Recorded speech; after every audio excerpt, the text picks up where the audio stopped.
Radhe Radhe. Hello everyone. Let's start the new episode. जो इस channel पे नए आए हैं, जब सब्सक्राइब नहीं किया जल्द से कर दे। And so I want to know everything. Shaurya drive कर रहा था। सूर्य उसके बगल बैठा शौर्य की कार को बड़े ध्यान से देख रहा था। शौर्य सूर्य को देखकर मुस्कुरा दिया और फिर सामने देखते हुए बोला, तुम्हें ये कार पसंद आई? सूर्य ने शौर्य की तरफ देखा और स्माइल करते हुए बोला, हाँ, क्या ये आपकी पर्सनल कार है? सूर्य के पूछने पर शौर्य बिना उसकी तरफ देखे ड्राइविंग करते हुए बोला, हाँ, ये मेरी पर्सनल कार है। फिर सूर्य की तरफ देख आगे कहा, तुम्हें पता है ये लिमिटेड एडिशन की कार है। यह सिर्फ कुछ लोगों के पास है। इस कार की किसी के ऑर्डर करने पर ही बनाया जाता है। शौर्य की बात सुनकर सूर्य सोचते हुए बोला, फिर तो आप बहुत अमीर हैं, आपके पास बहुत सारा पैसा होगा ना? सूर्य की बात पर शौर्य धीरे से मुस्कुराते हुए सिर हिला दिया। सूर्य ने सामने से आते कार को देखा तो उसे कार की ड्राइविंग सीट पर अक्षर बैठा दिखा। अक्षर को देखकर शौर्य ने एक कार साइड में पार्क कर दी। शौर्य ने भी सूर्य को देखकर पार्क की और कार से निकलकर बाहर आया। शौर्य और सूर्य की कार से बाहर आए। अक्षर को देखकर सूर्य के होठों पर स्माइल आ गई और वह अक्षर की ओर भागते हुए बोला, डैड। अक्षर ने झुककर सूर्य को अपनी बाहों में उठा लिया और उसे गले लगा लिया। तो वहीं जैसे ही शौर्य के कानों में सूर्य के मुंह से निकले शब्द गए, गुस्से से उसका चेहरा लाल हो गया और उसकी मुट्ठी कसकर बंद हो गई। शौर्य दोनों को घूरते हुए देख रहा था। तभी अक्षर सूर्य को गोद में लिए शौर्य के पास आया और मुस्कुराते हुए बोला, आपको सूर्य ने ज़्यादा परेशान तो नहीं किया? अक्षर के सवाल पर शौर्य ने कुछ नहीं कहा, बस एकटक उसे घूरता रहा। तभी सूर्य बोला, डैड, मैंने किसी को परेशान नहीं किया। सूर्य की आवाज़ और उसके चेहरे दोनों ही मासूमियत झलक रही थी। तभी सूर्य ने अक्षर को देखते हुए आगे कहा, मुझे अंकल बहुत अच्छे लगे। सूर्य की बात पर अक्षर चौंकते हुए बोला, क्या बात है चैप, तुम्हें तो जल्दी कोई अच्छा नहीं लगता और सूर्य सर पहली मुलाकात में तुम्हें अच्छे लगने लगे? अक्षर की बात सुनकर सूर्य ने एक हाथ अपने सर पर रखकर कहा, ओफो डैड, पहली नहीं दूसरी मीटिंग, मैं अंकल से फर्स्ट टाइम एयरपोर्ट पर मिला था। बोलते हुए सूर्य ने अक्षर को एयरपोर्ट की पूरी कहानी सुनाई दी। इस बीच शौर्य अक्षर की एक बस घूरे जा रहा था। अक्षर सूर्य की बात पर खिलखिलाकर हंस रहा था। सूर्य की पूरी बात सुनकर अक्षर ने शौर्य को से थैंक्स कहा और सूर्य को लेकर चला गया। उनके जाने के बाद शौर्य ने एक जोर से अपना हाथ गाड़ी की बोनट पे पटका। शौर्य को इतना गुस्सा आ रहा था कि अब उसकी बॉडी से हीट निकलने लगी। गुस्से में शौर्य का रंग बदलकर लाल हो गया और तभी शौर्य ने दांत पीसते कहा, I want to know everything. इतना बोलकर उसने राज को फ़ोन कर कॉल कहा, मेरे रूम में सैंपल रखे हैं। दूसरी तरफ राज ने कहा, ओके, मैं सैंपल डॉक्टर बत्रा के लैब भिजवाता हूँ। नो, ये काम तुम खुद करोगे, शौर्य ने ऑर्डर देते हुए कहा। राज ने शौर्य को समझते हुए कहा, ठीक है, मैं चला जाऊँगा, पर इन सब में टाइम लगता है, जानता है ना? शौर्य ने कहा और कॉल कट कर दिया। दूसरी तरफ मलेशिया में अमित और अभिनव दोनों गार्डन में बैठे थे।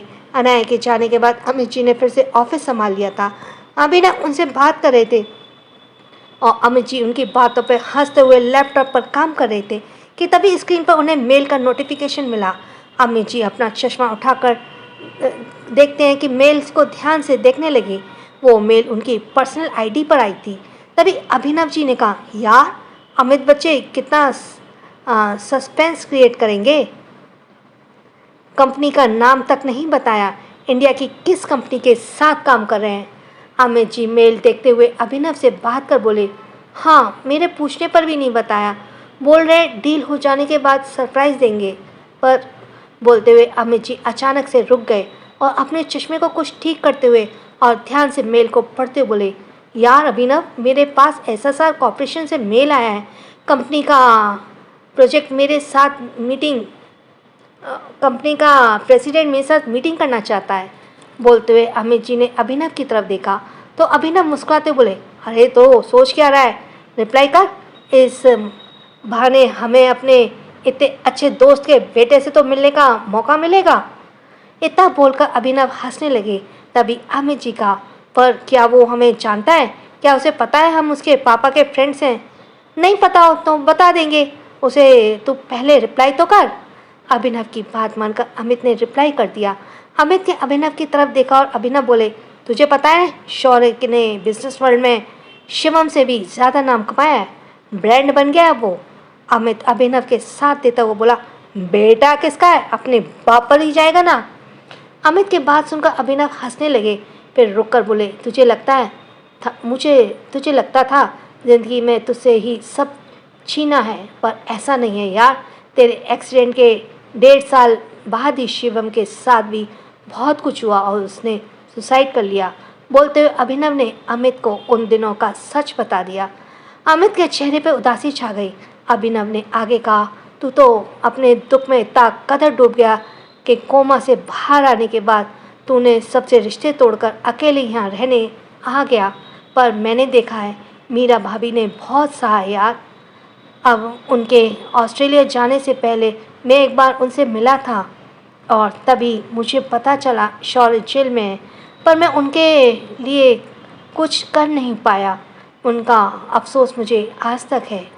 अभिनव को भावुक होते देखकर अमित ने उसके हाथ पर अपना हाथ रख कहा, होने को कौन टाल सकता है, तू ये देख शौर्य ने खुद को कुछ ही सालों में कहाँ से कहाँ पहुँचा दिया। हाँ, शौर्य से मिलकर उसे अपने कॉलेज के दिनों के ढेर कहानियाँ सुनाएंगे।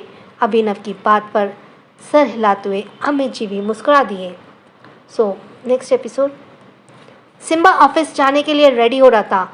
महिरा कमरे में थी, पर चुपचाप सिम्बा के पीछे जाकर खड़ी हो गई और दोनों हाथों को आपस में रगड़ने लगी। सिम्बा मिरर में महिरा के एक्सप्रेशंस देख रहा था। उसे परेशान देखकर सिम्बा ने अपनी टाई पहनकर महिरा पर मुड़ा और उसके कंधे पर हाथ रख उसकी आंखों से देखते हुए बोला, क्या हुआ, इतनी परेशान क्यों दिख रही हो। सिम्बा के पूछने पर महिरा उसे देख मुंह फुलाकर बोली, वो महिका नहीं मिल रही, कहीं मिल नहीं रही क्या। उसकी बात सुनकर चौंक गया। महिरा ने धीरे से सिर हिला दिया। क्या यार महिरा, तूने मेरी माही को खो दिया। सिम्बा हल्के गुस्से में बोला। महिरा सिम्बा को समझाते हुए बोली, नहीं वे घर में ही है, पर कहाँ है, दिख नहीं रही। महिरा की बात सुनकर सिम्बा बोला, जरूर तुमने उसे कुछ कहा है, तभी मेरी बेटी छुप गई है कहीं। सिम्बा की बात पर महिरा ने नज़रें चुरा ली। मैं जा रहा हूँ अपनी माही को ढूंढने, और महिरा आगे से तुम मेरी महिका को कुछ नहीं कहोगी।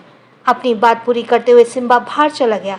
सिम्बा के बाहर जाते ही महिरा मुंह बनाकर खुद से बोली, जैसे बाप वैसे बेटी, और वह भी कमरे से निकल गई। इधर सिम्बा ने महिका को सब जगह ढूंढा, पर महिका उसे कहीं नहीं दिखी। सिम्बा किचन में आया और फ्रिज से चॉकलेट आइसक्रीम निकाल कर हॉल में आया और आइसक्रीम को रैप को हटाते हुए बोला, ओह वाओ, ये आइसक्रीम कितनी टेस्टी लग रही है। बोलते हुए सिम्बा इधर उधर देख रहा था, पर उसे महिका कहीं नहीं दिख रही थी। तभी उसने चीकू की तरफ देखकर कहा, चीकू, ये चॉकलेट आइसक्रीम मैं महिका के लिए लाया था, पर वो है नहीं, तो क्या तुम खाओगी। जैसे ही सिम्बा ने ये कहा, तभी उसे महिका की आवाज़ आई, पापा। महिका की तोतली जबान से खुद के लिए पापा सुनकर सिम्बा खुशी से भर गया और आवाज़ सुनकर वह पीछे मुड़ा तो महिका उसके पीछे खड़ी थी और मासूमियत से छोटी छोटी काली चमकती आंखों से उसे ही देख रही थी। सिम्बा महिका को देखकर मुस्कुरा दिया और उसे गोद में उठाकर प्यार से उसके गाल को चूम लिया। आप पापा से गुस्सा है? सिम्बा ने पूछा, पर महिका ने सर हिला दिया। सिम्बा उसकी हाँ में हाँ मिलाते हुए बोला, ओके, हम दोनों ही आपकी मम्मा से कट्टी कर लेते हैं, हम दोनों ही उनसे अब बात नहीं करेंगे। सिम्बा की बात पर भी महिका ने सर हिला दिया। सिम्बा ने एक एक आइसक्रीम महिका और चीकू दोनों को दे दी। दूसरी तरफ एसएसआर कॉरपोरेशन में शौर्य अपने कैबिन में बैठा था। उसका मन काम में नहीं लग रहा था। उसने सबसे सूर्य के मुंह से अक्षर के लिए डैड सुना था। उसका मूड ऑफ था। वह जल्द से जल्द इस मिस्ट्री को सॉल्व करना चाहता था। शौर्य के दिल और दिमाग में सभी बातों को लेकर एक जंग छिड़ी हुई थी। उसका दिल कुछ कह रहा था और दिमाग कुछ और। वह अपने अंदर चल रही इस लड़ाई का अंत करना चाहता था। अभी भी शौर्य यह सब सोच ही रहा था कि तभी अक्षर उसके कैबिन में आया। अक्षय अभय को देखकर शौर्य को ध्यान टूटा। अभय आया, अक्षय नहीं। अभय शौर्य के सामने पड़ी चेयर पर बैठ गया। उसे देखते हुए बोला, तेरे कहने पर अर्ली मॉर्निंग ही मैंने अमित रघुवंशी को मेल कर दिया था। रिप्लाई आया है, वह तुझसे मिलने के लिए तैयार हैं। अभय की बात सुनते ही शौर्य की आंखों में चमक आ गई। वे अभी सोच ही रहा था कि तभी अनमय भी उसके कैबिन में आया। अनमय अभय के बगल वाली चेयर पर बैठ गया और शौर्य के सामने एक फाइल पड़ा दी। शौर्य फाइल देखने लगा। तभी अनमय ने कहा, तेरा और दुआ के एक्सीडेंट वाले दिन की सारी इन्फॉर्मेशन है इसमें। उस एक वीक के अंदर काफ़ी सारे मेडिकल पेशेंट दिल्ली से फॉरेन शिफ्ट हुए थे, पर उसमें कहीं भी दुआ का नाम मेंशन नहीं है। अनमय की बात पर अभय उसे अजीब नज़रों से देखते हुए बोला, अबे दुआ को बचाने वाले को कैसे पता होगा उसका नाम दुआ है? ये सोचने वाली बात थी। अभय अनमय को देखते हुए उसके ऊपर हंस दिया। गलती कर दी मैंने अपनी आना की शादी तो से कट के, तेरे अंदर तो कॉमन सेंस ही नहीं है। अभय की बात से चिढ़कर अनमय उसे घूरते हुए शौर्य से बोला, शौर्य फाइल का लास्ट पन्ना देख। अनमय ने कहने पर शौर्य ने फाइल का आखिरी पन्ना देखने लगा। उस पन्ने पर अमित रघुवंशी की डिटेल थी। अनमय अभय को देखते हुए बोला, तेरे एक्सीडेंट के 4 दिन बाद ही अमित रघुवंशी ने प्राइवेट जेट खरीदा था और वह उसी जेट से दिल्ली से मलेशिया गए थे। अमित की बात सुनकर अभय चौंक गया तो वहीं शौर्य मुस्कुरा दिया। अनमय ने आगे कहा, एक सिंगल आदमी जिसने अपनी आधी उम्र ऐसे ही निकाल दी, उसे क्या ज़रूरत पड़ी अचानक से प्राइवेट जेट खरीदने की, वो भी 2 गुनी कीमत पर। अनमय की बात पूरी होते ही शौर्य बोला, मैं आज रात ही मलेशिया जाऊंगा। सबने जब से सूर्य आया था, अनाया उसे खुद से जाने ही नहीं दे रही थी। उसे डर था कहीं सूर्य फिर से उससे दूर ना चला जाए। अभी अनाया को इतना डरते देखकर बोली, दीदी सूर्य अब यहीं है, आप इसकी इतनी घबराई हुई क्यों है? अनाया शुभी की बात पर बोली, शुभी तुम जानती नहीं हो, सूर्य ही हमारे लिए सब कुछ है। हम सूर्य के कभी खुद से दूर नहीं होने देंगे। दीदी सूर्य को कोई आपसे दूर नहीं करेगा। क्यों करेगा? शुभी की बात पर अनाया मन ही मन खुद से बोली, नहीं शुभी, तुम नहीं जानती, वो ऐसे सार कुछ भी कर सकता है। हमारा मन बहुत घबरा रहा है, कहीं कुछ बहुत गलत होने वाला है। सूर्य को अनाया के पास छोड़कर ऑफिस जाने के लिए अक्षर को देर हो रही थी। अक्षर बार बार अपनी रिस्ट वॉच में टाइम देखते हुए ड्राइव कर रहा था। वह जल्द से जल्द एसएसआर कॉर्पोरेशन पहुंचना चाहता था। इस जल्दबाजी में उसका ध्यान भटक गया और वह रोड क्रॉस कर रही लड़की को अपनी कार से टक्कर मारने ही वाला था कि तभी वह लड़की अक्षर की कार को अपनी तरफ आता देखकर जोर से चिल्लाई। लड़की की चिल्लाहट सुनकर अक्षर ने सामने देखा और जोर से ब्रेक लगा दिए। अक्षर की कार उस लड़की के बस कुछ ही इंच की दूरी पर जाकर रुकी। उस लड़की और अक्षर दोनों में ही धड़कन कुछ ही सेकंड की तेज हो गई थी। इतने शोर के भी दोनों का दिल जोर से धड़क रहा था। लड़की ने डर से अपने दोनों हाथों को कान से ढक कर झुका लिया। अक्षर फटी फटी आंखों से उस लड़की को ही देख रहा था। कुछ ही मिनटों में वह लोगों की भीड़ लग गई और लोगों ने आकर लड़की और कार को चारों तरफ से घेर लिया। सभी अक्षर पर चिल्लाने लगे। लोगों की आवाज़ सुनकर लड़की ने भी अपने कानों पर से हाथ हटाया और अक्षर को घूरने लगी। अक्षर लड़की को देखते हुए सबको साइड कर कार से बाहर आया। वह लड़की के पास आ ही रहा था कि तभी 2-3 आदमियों ने अक्षर को घेर कर उसके कॉलर पकड़ ली और उसे एक आदमी ने कहा, तुम लोग इस सड़क पर चलने वाले लोगों को कीड़े समझते हो। तुम अमीर लोग गरीब लोगों को अपनी गाड़ी के नीचे कुचल कर भाग जाते हो। अक्षर उन लोगों की बातें सुनकर चौंक गया। वह जल्दी से बोला, अरे अंकल ये कैसी बात कर रहे हैं? मैं ऐसा नहीं करता, आप मुझे गलत समझ रहे हैं। बेटा हम तुझे अच्छे से समझ रहे हैं, तू भी अमीर बाप की बिगड़ी हुई औलाद है। उस आदमी की बात सुनकर अक्षर का अब दिमाग खराब हो गया और वो उस आदमी को घूरने लगा। अक्षर ने गुस्से में उन लोगों को अपना कॉलर छुड़वाया, उस लड़की के पास गया। उसने लड़की को नीचे से ऊपर तक देखा और कहा, आपको कहीं लगी तो नहीं? अक्षर की बात सुनते ही लड़की ने अपने झुके हुए सर को ऊपर उठाया और अक्षर को देखते ही उसके गाल पर एक थप्पड़ मार दिया। अक्षर हैरानी से उस लड़की को देखने लगा। उस लड़की ने गुस्से से अक्षर को देखते हुए कहा, अंधे हो क्या? तुम्हें मैं दिखाई नहीं देती? अगर मैं चिल्लाती नहीं तो तुम मेरा एक्सीडेंट कर देते। मिस अपनी गलती के लिए मैं सॉरी बोल रहा हूँ आपसे, मेरा ध्यान। अक्षर अभी बोल ही रहा था कि तभी उस लड़की ने अक्षर की बात काट कर बोली, जब ध्यान कहीं और था तो गाड़ी क्यों चलाते हो? अक्षर को समझ नहीं आ रहा था कि वह अपनी बात कैसे समझाए सबको। वह अभी उस लड़की की खड़ी खोटी सुन ही रहा था कि तभी वहाँ पर पुलिस आ गई। शायद किसी ने पुलिस को कॉल कर दिया। पुलिस भीड़ भाड़ कर अक्षर के पास आई और लड़की को देख बोली, मैडम बताइए क्या हुआ था। लड़की ने अक्षर को देखते हुए पुलिस से कहा, इंस्पेक्टर साहब, इसे गैर जिम्मेदार इंसान को पकड़ कर ले जाइए और इसका लाइसेंस रद्द कर दीजिए। ऐसे लोगों को गाड़ी चलाने की कोई हक नहीं जो सड़क पर चलने वालों को एक्सीडेंट कर देते हैं। लड़की की बात मानकर इंस्पेक्टर ने अक्षर के हाथ में हैंडकफ पहना दिया और उसे ले गई। अक्षर हैरानी से उस लड़की को देखता रह गया। सॉरी इतनी लेट चैप्टर डाला है, एक ज़रूरी काम था, सॉरी। मैं नेक्स्ट एपिसोड ऐड आ गया।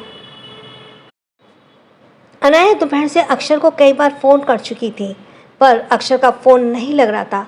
बार बार फ़ोन नॉट रीचेबल जाने की वजह से अनाया फ्रस्ट्रेट हो गई। अनाया के चेहरे पे गुस्सा देखकर शुभी बोली, क्या हुआ दी, अक्षर भाई का फ़ोन नहीं लग रहा क्या। अनाया परेशान नज़रों से शुभी को देखते बोली, नहीं, हम इतनी बार ट्राई कर चुके, ना जाने कहाँ है उसका फ़ोन ही नहीं लग रहा है। शुभी अनाया को समझाते हुए बोली, दीदी अगर फ़ोन नहीं लग रहा तो आप खुद चले जाइए ना, अगर वह फाइल इतनी ज़रूरी है तो खुद जाकर दे आइए, मैं हूँ ना सूर्य के पास। शुभी की बात पर अनाया कुछ देर तक सोचने लगी। उसने घड़ी में टाइम देखा तो 3:30 बज रहे थे। टाइम देखकर अनाया खुद से बोली, अगर अभी गए तो 4 बजे तक पहुँच जाएंगे, पर हम शौर्य जी का सामना नहीं करना चाहते, क्या करें कुछ समझ नहीं आ रहा। फिर उसने हाथ में पकड़ी फाइल को देखते हुए आगे बोली, इस फाइल का ऑफिस जाना भी बहुत ज़रूरी है। हाँ, एक काम करते हैं, हम चले जाते हैं और अंदर नहीं जाएंगे, बाहर से ही कॉल करके उन्हें बुलाकर फाइल दे देंगे। खुद से ही बात करती हुई अनाया ने अपना हैंड बैग लिया और शुभी से बोली, शुभी हम तुम्हारी बात मानकर जा रहे हैं, हमारे आने तक सूर्य का ख्याल रखना, हम जल्दी ही आ जाएंगे। अपनी बात पूरी कर अनाया सूर्य को बाय बोलकर चली गई। वह कुछ ही देर में एसएसआर कॉरपोरेशन की बिल्डिंग के सामने थी। बिल्डिंग और अनाया के बीच 2 वे रोड था, जिसे देखकर अनाया की सांसें थम गई। उसे आज भी अकेले रोड क्रॉस करने में डर लगता था। अनाया ने अपने अगल बगल देखते हुए कहा, यहाँ तक तो आ गए, पर अब कैसे पहुँचे। हमने ऑटो वाले भैया से कहा था हमें दूसरी तरफ उतारना, पर ये मैं यहीं नहीं सुनी, अब ये रोड कैसे क्रॉस करें। अभी अनाया खुद से बात कर ही रही थी कि तभी उसके बगल में 55 साल के अंकल आकर खड़े हो गए। वे भी रोड क्रॉस कर रहे थे। अनाया उन्हें देखकर खुशी हो गई और उनके साथ नज़दीक जाकर खड़ी हो गई। फिर उसने स्टेप से अपने स्टेप मिलाकर रोड क्रॉस करने लगी। दूसरी तरफ आने के बाद अनाया ने गहरी सांस लेकर कहा, हो गया। उसकी आवाज़ सुनकर वह आदमी पीछे पलटकर उसे देखने लगा, पर तब तक अनाया आगे जा चुकी थी। फिर खड़ा वह आदमी खुद से बोला, हमें ऐसे क्यों लगा ये आवाज़ हमारी दुआ की है। वह आदमी कोई और नहीं असद थे। वह चारों तरफ अपनी नज़र घुमाने लगे, पर उन्हें दुआ कहीं नहीं दिखी। इधर अनाया बिल्डिंग के अंदर जाकर अक्षर को कॉल करने लगी, पर अब भी अक्षर का कॉल नहीं लगा। अनाया ने अब गुस्सा आ गया। तभी उसकी नज़र लिफ्ट की तरफ गई। शौर्य विशाल के साथ अपने पर्सनल लिफ्ट से बाहर ही आ रहा था। शौर्य को देखकर अनाया जल्दी से पिलर के पीछे छिप गई। शौर्य के जाने के बाद अनाया पिलर के पीछे से बाहर आई और लंबी सांस लेकर बोली, वह तो बाहर गए तो अब हम खुद ही अक्षर जी को यह फाइल दे आते हैं। बोलते हुए अनाया लिफ्ट में आ गई। दूसरी तरफ अक्षर पुलिस स्टेशन में बैठा था। उसकी सारी आईडी फॉरेन की थी, जिसकी वजह से उसे और परेशानी का सामना करना पड़ रहा था। स्टेशन का इंस्पेक्टर उसे बात ही सुनने को तैयार नहीं था। उसका लाइसेंस, पर्स सब जब्त कर लिया गया था और अक्षर का लॉकअप में बंद कर दिया था। अक्षर ने सलाखों को कसकर अपनी मुट्ठी में भरा हुआ था और एक टक सभी को घूर रहा था। उसे इंडियन पुलिस सिस्टम को देखकर निराशा हो रही थी। तभी उसकी नज़र एक हवलदार पर गई। वह अपने होठों के बीच सिगरेट दबाए सिगरेट के कश ले रहा था। अक्षर ने उसे इशारे तो हवलदार इधर उधर देखने लगा। जल्दी उसे समझ आ गया कि अक्षर उसे ही इशारा कर रहा है। वह हवलदार अक्षर के पास आया, उसे डांटते बोला, ये ऐसे ऐसे इशारे क्या कर रहा है। अक्षर ने समझाते हुए कहा, मुझे बस एक कॉल करनी है, तुम्हारा फ़ोन चाहिए। अक्षर के पास उनका हवलदार इधर उधर देखने लगा। फिर अक्षर के थोड़ा नज़दीक आकर बोला, 1 मिनट बात करने के 5000। अक्षर हवलदार की बात सुनकर उसे देखते हुए सर हिला दिया। हवलदार ने उसकी नज़रों से बचकर अक्षर को फ़ोन पकड़ा दिया और खुद वापस से वहीं जाकर खड़ा हो गया। अक्षर ने भी फ़ोन लेकर लॉकअप के एक कोने में आकर और किसी को कॉल करने लगा।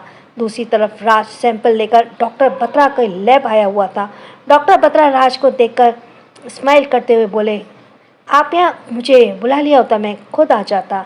राज डॉक्टर बत्रा को बात कर बोला, विशाल से कहा था आपको बुला ले पर वह भूल गया इसलिए मैं खुद आया हूँ। डॉक्टर बत्रा चेयर पर बैठते हुए बोले, अब आप खुद आए हैं तो बात बहुत इम्पोर्टेंट होगी। राज ने सैंपल डॉक्टर बत्रा के सामने रखते हुए कहा, श्योर जल्दी से जल्द रिजल्ट चाहता है, कितना समय लगेगा? राज के सवाल पर डॉक्टर बत्रा अपनी आंखों पर चढ़े चश्मे को सही करते हुए बोले, अब बात श्योर सर की है तो मैं कल सुबह तक आपको रिपोर्ट मेल कर दूंगा। राज एकदम से चौंक कर बोला, इतनी जल्दी? डॉक्टर बत्रा स्माइल करते बोले, हाँ, क्योंकि मैंने नाराज नहीं कर सकता। डॉक्टर की बात पर राज मुस्कुरा दिया। इधर एसएसआर कॉर्पोरेशन में अनाया ने सब जगह देख लिया, उसे अक्षर दिखा नहीं। राज ना ही कोई और अक्षर दिखा, ना राज और ना ही कोई और, सिर्फ एम्प्लॉयज़ ही थे, अपना काम कर रहे थे। अनाया ने फाइल को देखते हुए कहा, बेकार में ही हम परेशान हो रहे हैं, यहाँ तो कोई नहीं है, अब तुम्हें कहाँ रखें? बोलते हुए उसकी नज़र शौर्य के केबिन पे गई और उसने केबिन को देखते हुए कहा, अब यह इतनी इम्पोर्टेंट फाइल है, इसे अपनी सही जगह पे होना चाहिए। बोलते हुए अनाया शौर्य के केबिन की तरफ बढ़ गई। अनाया ने शौर्य का ऑफिस से जाते देख लिया था, इसलिए वह निश्चित थी। अनाया ने शौर्य के टेबल पर फाइल रखी और जाने लगी, तभी उसकी साड़ी के पल्लू से उलझकर टेबल पर रखी हुई कुछ चीज़ें नीचे गिर गईं। नीचे पड़ी हुई चीज़ों को देखकर अनाया खुद से बोली, तुम्हारा कुछ नहीं हो सकता अनाया, एकदम कुर्ती हो, एकदम करती हो, दो काम बिगाड़ती हो, एक काम करती हो, दो काम बिगाड़ती हो।